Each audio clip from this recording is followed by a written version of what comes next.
हाय दोस्तों, कैसे हैं आप सभी। मैं डॉक्टर आनंद व्यास फिर से अपने यूट्यूब चैनल पर आप सभी का स्वागत कर रहा हूं और आशा कर रहा हूं सभी ठीक है, मस्त है, एंजॉय कर रहे हैं। मैं आ चुका हूं क्लाउड कंप्यूटिंग फॉर बिजनेस के 9th मोस्ट इंपॉर्टेंट क्वेश्चन पे। अंतिम प्रहार की सीरीज चल रही है, 12 क्वेश्चन की पूरी सीरीज होने वाली है, बहुत इंपॉर्टेंट सीरीज होने वाली है। और 9 क्वेश्चन जल्दी से देख लेते हैं। ये है वर्चुअलाइजेशन टाइप्स एंड बेनिफिट। देखिए बहुत बड़ा क्वेश्चन है, अलग अलग भी पूछा जा सकता है। केवल वर्चुअलाइजेशन का मीनिंग पूछ के भी छोड़ सकता है, उसके बेसिक फंडामेंटल्स पूछ के भी छोड़ सकता है, उसके एडवांटेजेस पूछ के भी छोड़ सकता है और उसके टाइप्स भी पूछा जा सकता है। लेकिन यूजुअली ये टाइप्स और मीनिंग साथ में आता है या बेनिफिट और मीनिंग साथ में आता है। पर अपन ने तीनों ही टॉपिक ले लिए ताकि किसी भी बच्चे को कोई टॉपिक रहे नहीं, मेरा ये कहना मानना था। अब ये वर्चुअलाइजेशन होता क्या है, क्लाउड कंप्यूटिंग का बेसिक कंसेप्ट है। मतलब बेसिक कंसेप्ट क्या है कि अपन वर्चुअली कोई चीज़ अपने पास नहीं है लेकिन अपन उसको यूज़ कर रहे हैं। जैसे कि जो स्टोरेज है, गूगल ड्राइव पे कोई चीज़ सेव हो रही है, हमारे पास वो स्टोरेज फैसिलिटी नहीं है लेकिन हम वो उसको यूज़ कर रहे हैं, तो यही तो वर्चुअलाइजेशन है ना। Virtualization is a process of creating virtual representation of computing resources. Computing resources अपन ने क्या यूज करा, अपन ने यूज करा storage, such as server, storage, device, network and operating system. ठीक है, अब इसके अंदर हाइपरवाइजर होता है। हाइपरवाइजर कौन होता है भैया, जो वर्चुअल मशीन का मॉनिटर कर रहा होता है। और वर्चुअल मशीन कौन सी होती है, जिसमें वो सॉफ्टवेयर जो है वो फिजिकली कंप्यूटर से इंटरेक्ट कर रहा होता है।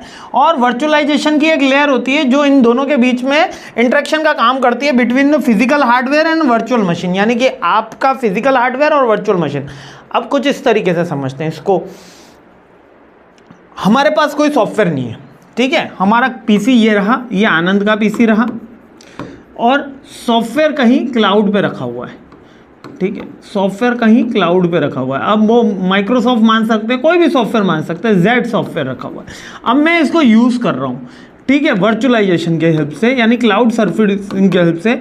तो ये जब मैं इसमें इंटरेक्शन कर रहा हूँ तो यहाँ पर ये इंटरेक्शन को जो मॉनिटर कर रहा है वो हमारा हाइपरवाइजर हो गया। ठीक है, अब ये जिसकी हेल्प से नेटवर्क प्रोटोकॉल बना हुआ है, यानी कि हमारा जो क्लाउड बना हुआ है, जिसके पूरा का पूरा नेटवर्किंग से मैं इसको एक्सेस कर पा रहा हूं, यही मेरा वर्चुअल मशीन हो गई। और ये पूरी की पूरी प्रोसेस वर्चुअलाइजेशन हो गया। कहाँ दिक्कत आई, अब ये वर्चुअलाइजेशन एक तरीके की लेयर है बिटवीन एक्चुअल और वर्चुअल के क्लाउड के बीच में, जहां पर मैं उस सॉफ्टवेयर को यूज़ कर रहा हूँ। इस तरीके की लेयर है, या उसको प्रोसेस भी बोल सकते हो। बहुत ईजी है, ये बेसिक क्लियर हो गया। अब यहाँ पर मैंने थ्योरी भी लिख रखी है, जल्दी टेलीग्राम ग्रुप पे आ जाएगी, ये थ्योरी अच्छे से घोट लेना है ना।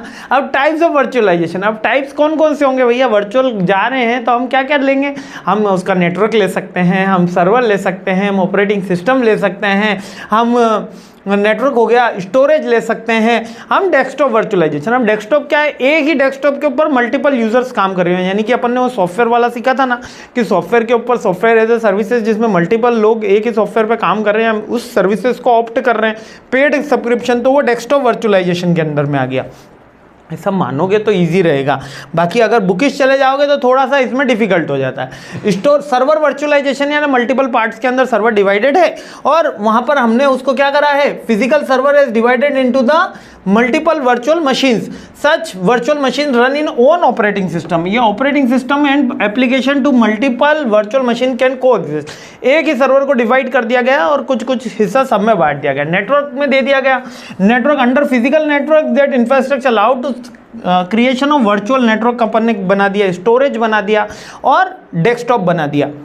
स्टोरेज बना सकते हो, डेस्कटॉप बना सकते हो, नेटवर्क बना सकते हो, सर्वर बना सकते हो। अब ये स्टोरेज का पॉइंट, नेटवर्क का पॉइंट, सर्वर का पॉइंट, डेस्कटॉप का पॉइंट क्लियर हो गए।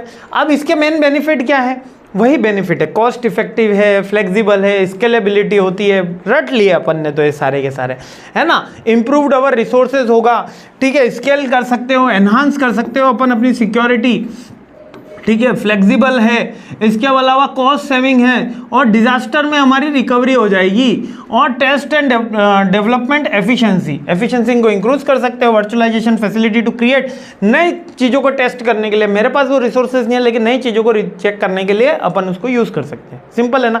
देखो याद करें, कॉस्ट बचाएगा, फ्लेक्सिबल होगा, स्केलेबल होगा, नई चीज़ें टेस्ट कर सकते हैं, यानी कि क्रिएटिव इनोवेशन का पॉइंट हो सकता है, स्केलेबिलिटी हो गया और सिक्योर्ड है और डेटा रिकवरी में मेरी हेल्प कर सकता है डिज़ास्टर के टाइम पे। सारी की सारी चीज़ें हो गई, बहुत ही सिंपल है। 9 क्वेश्चन तक अपन ने कंप्लीट कर लिया, आखिरी 3 क्वेश्चन बचे हुए हैं। जल्दी आपके सामने सारे क्वेश्चन लेकर आ रहा हूँ। मस्त रहिए, खुश रहिए, मुस्कुराते रहिए और मुझे बताइए मज़ा आ रहा है कि नहीं आ रहा है क्लाउड कंप्यूटिंग सर्विसेज मेरे साथ पढ़ने में। बहुत ही ग्रास रूट से अपन पढ़ रहे हैं और एडवांस लेवल तक आपको पहुँचा भी दिया है, लेकिन आपको पता नहीं चल रहा है क्योंकि अपन बहुत ही जेन्युइन बातें करते हुए आ रहे हैं, क्योंकि ऐसे अपन को बिजनेस पॉइंट ऑफ व्यू से सीखना है, इसकी कोडिंग वगैरह अभी यहाँ नहीं सीखनी है अपन को। ठीक है, तो चिंता मत करिए, जल्दी लास्ट 3 मोस्ट इंपॉर्टेंट क्वेश्चन आ रहे हैं। तब तक के लिए मेरे साथ जुड़े रहिए और मुस्कुराते रहिए। जय हिंद।